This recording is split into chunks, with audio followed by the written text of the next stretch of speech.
très honoré d'être là parmi vous. C'est super de voir que le gaming mobilise les foules. Et c'est un vrai honneur d'être aujourd'hui parmi vous aujourd'hui pour parler de réalité virtuelle. Je m'appelle Timothée Collard, je suis en charge du marketing et de la distribution des produits Windows en France. J'ai pris ce job-là il y a 3 mois. Avant, j'étais en charge du marketing et de la distribution des consoles Xbox. Donc voilà, donc je viens du gaming et maintenant je m'occupe de Windows. On va parler aujourd'hui de réalité virtuelle. On va faire un petit point sur ce marché-là, sachant que le gaming est clairement un des piliers de développement de ces technologies-là. On va voir un petit peu ce qui s'est passé depuis le lancement il y a un an et demi. Et puis, je vais vous raconter un petit peu comment Microsoft compte s'inscrire dans ce marché-là et compte le développer. En termes d'introduction, il faut savoir que le jeu vidéo, et je pense que vous le savez tous, a vraiment une tradition d'innovation software. Donc on a des gros studios qui développent des jeux toujours plus beaux sur des consoles et sur des PC, mais également innovation hardware, puisque souvent on a des nouveaux types de hardware, des nouveaux types de devices qui permettent de créer des nouvelles expériences, des nouvelles interactions pour les joueurs, des nouveaux gameplays. Je vous ai mis 3 exemples ici. Le premier, c'est Virtua Boy, qui est sorti en 95, qui est en fait finalement le premier casque il s'apparente un petit peu à de la réalité virtuelle, qui est une console de jeu à part entière, basée sur de la technologie stéréoscopique, où là on voit des images de Mario Combat voilà, c'était juste du rouge et noir. Un autre exemple, c'est la Wii, clairement avec l'apparition de la Wiimote et les premiers capteurs de mouvement, qui a révolutionné un petit peu la manière dont on interagissait avec sa console de jeu. Et le troisième exemple, c'est Kinect, qui lui n'utilise plus de contrôleur, possède des capteurs 3D, des caméras, et voilà, vous devenez devant votre console le contrôleur à part entière. Au final, on a pris un petit peu, les acteurs du marché ont pris un petit peu de toutes ces technologies-là, et depuis 1 an, 2 ans, il y a des gros acteurs qui se sont lancés dans le marché de la réalité virtuelle. Donc il y en a plusieurs, je vous ai listé les quatre qui me paraissent les plus significatifs, en tout cas sur le marché français, sachant que les chiffres que je vous ai mis en dessous sont sur les marchés plutôt global. On a Samsung qui a lancé un casque qui était relativement peu cher, basé sur un écosystème massif des smartphones. Donc voilà, Samsung a une base de smartphones qui est très importante. Et du coup, il maîtrisait un petit peu de bout en bout la chaîne de distribution, avec notamment des mécaniques d'attache, où quand vous achetiez votre téléphone, vous aviez voilà, votre casque souvent intégré. PlayStation qui a fait un très beau lancement l'année dernière, qui se basait sur l'écosystème également massif de la PS4 et de la PS4 Pro. Et après, on a 2 acteurs qui sont basés sur un écosystème qui n'était pas à eux, qui était l'écosystème des PC. Oculus, société rachetée par Facebook, et HTC, qui s'est allié avec Valve, les fondateurs de Steam. Vous voyez, les résultats sont un petit peu différents. Ces chiffres-là, c'est le 2e trimestre 2017. C'est difficile d'avoir une vue consolidée depuis le lancement, mais en tout cas, voilà, on se rend compte que plus les devices sont accessibles et peu chers, plus ils ont eu du succès. Mais au global, on se rend compte que le taux d'équipement par rapport à la base installée, par rapport au nombre de joueurs dans le monde, est quand même relativement faible aujourd'hui. Alors, je me suis interrogé sur quels étaient vraiment les bloqueurs, qui empêchaient un petit peu les gens d'acheter ces casques de réalité virtuelle. D'abord le prix. J'ai fait l'expérience l'année dernière en allant à la Fnac, je me renseignais sur un casque de réalité virtuelle. Le casque HTC était à 899 €. Il fallait s'équiper d'un PC assez puissant. Du coup, un panier moyen qui était quand même assez élevé. Deuxième bloqueur, la complexité d'utilisation, la complexité de mise en place. Aujourd'hui, les casques de réalité virtuelle, en tout cas ceux qui proposent l'expérience la meilleure, il y a 1, 2, 3, 4 capteurs. Du coup, il faut brancher 1, 2, 3, 4 ports USB, plus le casque. Donc ça donne voilà, une complexité d'utilisation qui est pas donnée à tout le monde. Il y a aussi le setup à faire, où il faut mettre les capteurs dans différentes places de la pièce. Et c'est quand même relativement compliqué encore à utiliser. Troisième point, et non des moindres, très important, le manque de contenu. Aujourd'hui, voilà, les gros studios ont plutôt développé des expériences de démonstration qu'ils ont pu mettre en place sur des casques comme PSVR et HTC Oculus, mais pas de gros AAA, comme on appelle ça dans l'industrie. Du coup, pas de ce qu'on appelle de platform drivers. Dans le marché des consoles, on appelle les platform drivers des jeux comme Forza pour Xbox, Uncharted pour Sony. Aujourd'hui, il n'y a pas de jeux AAA et platform driver qui ont poussé le milieu de la réalité virtuelle.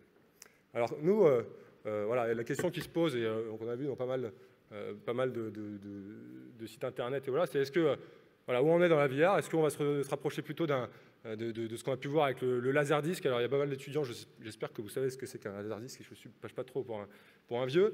Mais voilà, c'était une super plateforme avec une qualité exceptionnelle, par contre très peu de contenu et un taux d'acquisition assez cher. Et puis un autre exemple, c'est les télé 3D, où là, pour le coup, la base installée était assez massive, mais également très peu de contenu.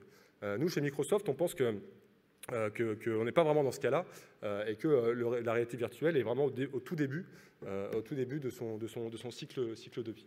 Alors, en tant qu'industriel, qu'est-ce qu'on fait? Quel est le plan pour justement démocratiser cette technologie? Chez Microsoft, en fait, voilà, vous l'avez vu, hein, on n'y est pas allé directement, on a laissé un petit peu les autres devant, on a regardé un petit peu ce qui se passait, et on a une autre stratégie qui ne se base pas sur la réalité virtuelle, mais sur un concept qui s'appelle la réalité mixte. Alors, je vais vous expliquer un petit peu ce que c'est. Si on reprend un petit peu de recul, aujourd'hui, vous avez deux univers. L'univers physique, qui est basé sur les atomes, l'univers plutôt digital, qui est basé sur les octets. Et aujourd'hui, on pense qu'on peut un petit peu utiliser les deux pour avoir une meilleure expérience. Et donc, c'est pour ça qu'on appelait ça la réalité mixte. Le but de la réalité mixte, c'est d'utiliser du digital au service du réel et la réalité réelle au service du digital. Donc, si on prend encore un petit peu de recul, vous avez donc cette réalité physique d'un côté, cette réalité digitale de l'autre. Et les acteurs du marché aujourd'hui proposent des casques plutôt avec une vision opaque, pas transparente comme les casques de réalité augmentée aujourd'hui. Et voilà, certains sont plutôt axés mobile, d'autres vont être plutôt attachés à du desktop et donc à un PC. Microsoft arrive avec deux devices. HoloLens, qui est un device qui est see-through, donc on voit à travers et qui appose du digital sur du réel, et également des casques de réalité mixte qui s'apparentent à des casques de réalité virtuelle puisqu'ils sont opaques et qu'on a lancé pas plus tard que le 17 octobre dernier. Comment on positionne ces deux casques? Voilà, HoloLens, c'est clairement un device basé sur l'entreprise, mais c'est intéressant parce que en fait, le gaming est mis à contribution de ce développement-là pour plusieurs aspects. D'abord, on va utiliser le gaming pour démocratiser l'usage de HoloLens. Notamment, voilà, dans HoloLens, il y a des gestes simples à faire pour interagir avec la machine.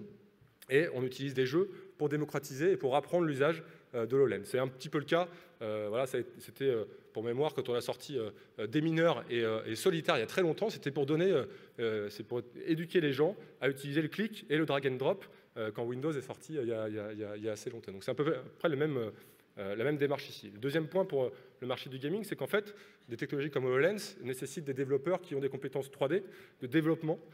Et du coup, il y a pas mal de studios de jeux vidéo qui ont un petit peu diversifié leur activité et qui maintenant proposent des services aux entreprises de développement de 3D au service de l'entreprise. Les casques de réalité mixte sont plutôt axés sur une technologie et sur un marché qui est très grand public. Et c'est ça qu'on va détailler aujourd'hui. Le but de la réalité mixte, et voilà, et la stratégie de Microsoft et je pense de beaucoup d'acteurs du marché, c'est d'abord, en fait, c'est un système de chicken and egg, d'œuf et la poule. Les développeurs ne veulent pas s'investir vraiment dans le marché jusqu'à maintenant parce que le marché n'est pas assez gros et en même temps les gens n'achètent pas de casques parce qu'il n'y a pas assez de jeux. Donc comment on va réussir à casser ce cercle vicieux et en faire un cercle vertueux? Nous on pense que d'abord il faut commencer par augmenter le marché adressable et pour ça on a fait des partenariats avec plusieurs gros acteurs du marché du PC. Vous avez quelques marques ici, Acer, HP, Lenovo, Dell, qui ont sorti leurs casques. Donc ça veut dire plus de choix pour le consommateur, ça veut dire également plus de concurrence, donc peut-être plus d'offres assez abordables. On a vu, ces casques sont proposés autour de 399 € avec les contrôleurs qui sont là à partir de 399 €. Et on a vu, alors je ne sais pas si c'est lié, mais en tout cas les casques de HTC et d'Oculus baisser en prix depuis quelques temps. Donc du coup, personnellement, je pense que plus il y a d'acteurs sur le marché, plus il y aura de valeur et plus il y aura de prix attractifs pour le consommateur. Avoir aussi ces 4 marques qui s'associent à Microsoft pour lancer des casques de réalité mixte, c'est aussi plus de marketing, plus de force de frappe, et donc un impact plus fort sur le marché du grand public. Deuxième point, c'est augmenter un petit peu la base adressable de PC compatibles. Aujourd'hui, je disais, si vous vouliez un PC pour brancher votre casque de réalité virtuelle, il fallait quand même voilà, une carte graphique assez costaud. Aujourd'hui, nous, on travaille pour que des PC qui soient un petit peu moins spéqués, des PC assez modernes, que vous utilisez pour votre travail, puissent marcher avec de la réalité réalité mixte. Alors c'est sûr que si vous voulez une expérience ultime avec la meilleure des résolutions, et voilà, il faudra investir dans un PC assez cher, mais en tout cas, on veut proposer des expériences peut-être moins développées avec des PC qui seraient un petit peu moins spéqués, comme on dit. Deuxième frein, deuxième chose qu'il faut débloquer pour augmenter ce marché adressable, c'est la simplicité d'utilisation. Les casques de réalité mixte proposées par nos constructeurs se branchent avec 2 câbles, un USB et un HDMI, pas de capteur externe. Et en fait, là-dedans, on utilise les technologies d'HoloLens, qui sont vous voyez sur le casque ici, il y a des petites caméras qui sont intégrées et qui permettent de visualiser le réel, visualiser la pièce sans avoir besoin d'installer des capteurs et de faire des trous dans vos murs pour installer ces capteurs de mouvement.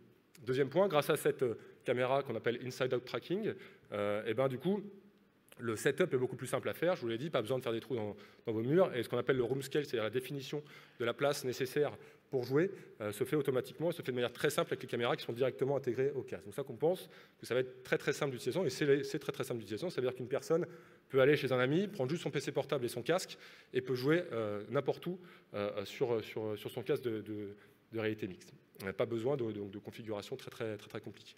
Troisième point, c'est comment on interagit avec cette expérience-là. Avant, on avait le bureau qui était en 2D. Avec les casques de réalité mixte, on va se retrouver dans un environnement qui est 3D. On a une interface qui s'appelle la Cliff House, qui est une maison en fait digitale, où vous allez pouvoir complètement customiser cette maison, avoir une pièce pour vos jeux, avoir une pièce pour vos applications plutôt de divertissement, comme YouTube ou comme pour regarder des vidéos à 360. Et cette interface-là est très simple d'utilisation, elle est très ludique, et du coup, ça va permettre également de faciliter l'adoption de ces casques. Enfin,